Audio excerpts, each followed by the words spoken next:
Azo lazaina fa vehivavy nikoja ny vatany, ny sainy ary ny fanahiny ny mpanakanto Tina Turner satria dia tratrantitra izy izany telo amby valopolo taona vao maty.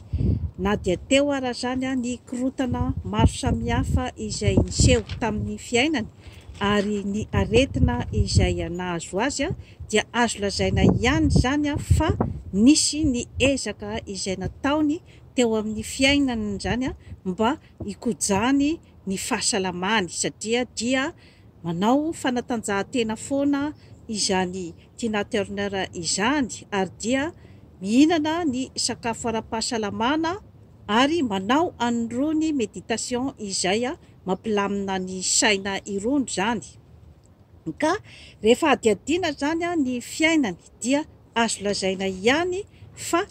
nanao ezaka izay hoe tsy fahita maro zany amin'ny ireo karazana artista izany satria izy dia tsy mba nandray an'izany hoe karazana zava-mahadomelina izany nandritra ny na artista azy izany kanefa dia ny roborobo fatratra zany io karazana activité artistika izay nataon'io ary dia nampanefoefo azy satria dia 250 millions de dollars zany ny fari-pananany amin'ny izao fahafatesany izao. Tina Turner moa zany dia efa no teneniko tamin'ny émission teo aloha fa nanan'olana izy izany tamin'ny Ike Turner izay vadiny teo aloha. Io vadiny io koa zany no napiditra azy tao anatin'ny sehatry ny mpanakanto izany. Rehefa tateo aoriana izy zany dia nanambady an'ilay lehilahy suisse producteur Erwin Bach. Io zany no vadiny faharoa ary nananjanaka izy zany any Greg Turner, Ronnie Turner ary nitaiza ihany koa zany ny zanaky ny Ike Turner teo aloha dia Ike Junior sy Michael izany. Ny zava-nitranga teo amin'ny fiainany zany ny tantara tena nampalahelo azy ary dia tena azo lazaina fa nandreraka azy tanteraka zany dia ny nahafatesan'ny zanany, izany hoe tena zanany naterany zany dia i Greg zany izay namono tena ary nitify tena tamin'ny basy. 80 taona zany Greg no maty. Afaka taona vitsivitsy satria aorianany indray dia maty indray zany ilay zanany naterany faharoa Ronnie Turner izay maty ny cancer du côlon sy ny maladie cardiovasculaire izany areti-po ary vadiny Afida Turner izay présentatrice izany tao France io Ronnie Turner io. Tamin'ny faharoa amby enimpolo taonany zany no maty i Ronnie Turner. Nandreraka azy tena nakivy azy zany ny fahafatesan'ireo zanany roalahy ireo ka dia napisy ihany koa zany ny karazana hoe dégradation zany teo amin'ny fahasalamany ary dia nampiombo ny aretina izany zavatra rehetrarehetra izany satria izy zany efa taizana aretina ny hypertension artérielle dia efa voan'ny AVC koa zany izy ny accident vasculaire cérébral ary nisy ihany koa zany ny cancer de l'intestin. Natao greffe du rein zany izy tamin'ny 2017 ary ny vadiny Erwin Bach zany no nanome azy ny rein izany. Izany tokoa angamba ny atao hoe tena fitiavana. Teo amin'ny parcours zany izy dia azo lazaina fa ilay hoe vehivavy niady ny ahitany ny hasambarana ary vehivavy mahalala ny zavatra tiany atao sy ny zavatra tiany atongavana ary dia mahalala ihany koa zany an'ireo hoe inona sy inona daholo ny angovo ampiasainy eo amin'ny resaka ara-pahasalamana zany mba atotosany ny zavatra izay tiany atao satria performance goavana be zany ao amin'ny artista ny hoe tsy mandray zava-mahadomelina fa manaraka ny sakafo ara-pahasalamana sy ny manaraka ny fomba fiainana izay hoe ahitana filaminantsaina. Zany hoe manome karazana exemple goavana de goavana zany eo amin'ny hoe mahavehivavy zany izany hoe Tina Turner izany teo amin'ny lafiny rehetrarehetra. Kanefa moa zany teo amin'ny resaka hoe fifandraisany tamin'ny zanany zany teo zany no nisy ny lesoka betsaka zany izay hoe isany nahatonga ihany koa zany ny faharerahana zany teo aminy de satria ireo karazana zavatra rehetra izay nitranga tamin'ny zanany zany dia tsy nampoiziny fa nisy ihany koa zany ny hoe resaka fanadihadiana ny fiaim-piainany zareo zany dia ohatran'ny ireo hoe karazana artista sy ireo olona izay manana responsabilité goavana eo amin'ny fiainany zany dia nitaraina zany ilay zanany ireo fa matetika zany hoe tsy mahita ny ray aman-dreniny zany pendant 11 mois zany ohatran'izay zany amin'ny taona iray satria mandeha manao tournée, mandeha manao show eran'io zany tamin'izany andro zany Tina Turner dia tsy misy zany ny hoe tena fifandraisany tanteraka zany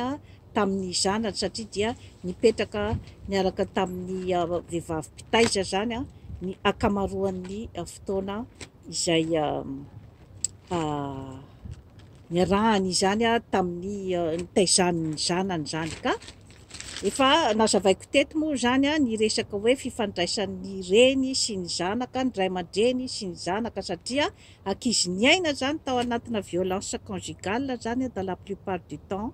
ary ankizy niaina ihany koa zany tao anatin'ny hoe absence ny ray aman-dreniny zay zavatra rehetrarehetra izay zany misy impact be dia be mihitsy zany eo amin'ny hoe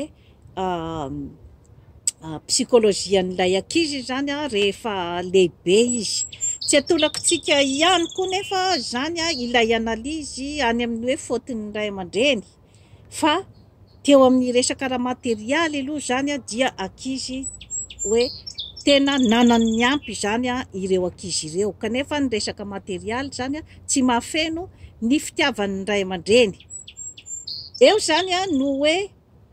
adiaditsika ny hoe lesoka eo amin'ny resaka fitaizana izany satria marina aloha zany fa nisy an'izay karazan-javatra rehetrarehetra izay zany nisy eo tamin'ny enfance n'ilay ankizy kanefa tsy afaka koa zany hoe zato isan-jato atolaka any daholo fa misy ihany koa ilay hoe efa niresahako teto ny hoe partiana héréditaire koa zany génétique mitondra zany ny hoe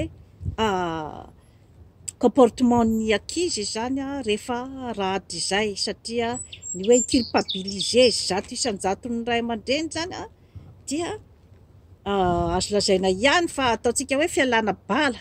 satria raha ohatra zany ny ankizy hitaraina fa hoe ny antony tsy nahatafita anahy age de satria ny ray aman-dreniko nikaboka anahy tamin'ny mbola kely de ny ray aman-dreniko tsy tia ny ray aman-dreniko de tsy tao foana. Misy une partie aloha zay zavatra zay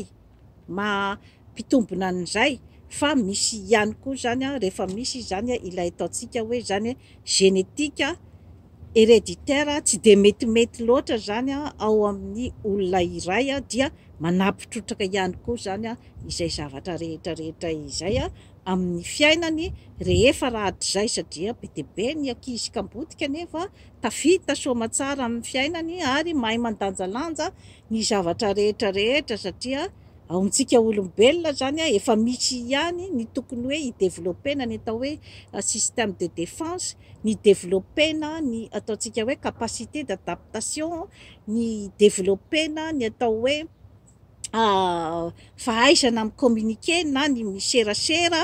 fa misy zany ny hoe karazan'olona mila tosika bebe kokoa zany amin'izay lafiny izay.